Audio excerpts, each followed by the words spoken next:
treneri sakėte, reikia tikėti, nepraradot vilties likus minutę ir 4 taškam pirmaujant Palangai? Ne, aš niekad neprarandu vilties ir tikiu savo vyrais ir tikiu, kad mes galim tikrai žaisti, mes galim nugalėti ir kad ir būtų gal buvę daugiau ir tai tikėčiau, kad mes galim laimėti.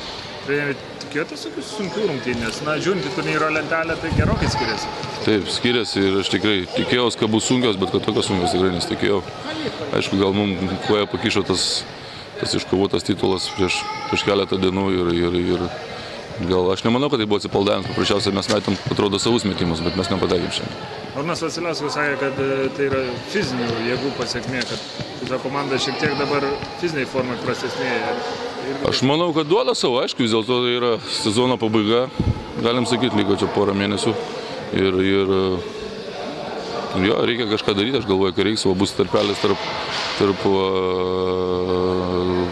Perlo ir Žalgirio, mes turėsim beveik savaitę laiko, aš manau, kažką reiks padaryti. Treneri, varžovų aukštaūgiai šiandien siautė po krepšiais, kodėl nepavyko apsiginti nuo jų, nes analizė lyg ir buvo padaryta. Buvo analizė padaryta ir aš manau, jeigu mes prasileidom 62 taškus, tai mes ne gynybai kaip yra. Aišku, aš manau, mes nepataikėm iš savo padėčių, kur mes turėjome mesti ir būtų gal rezultatas bus kitokias. Paskutinė ataka buvo suplanuota Arūno Vasiliausko, ar tiesiog tuo metu gavosi taip, kaip gavosi? Nebuvo jinai suplanuota, vis dėlto mes turėjom 2 taškus, turėjom keletą... Buvo lygų ir paprasčiausiai Arūnas pastaikė toje vietoje, kur reikėjo, užbaigė ataką.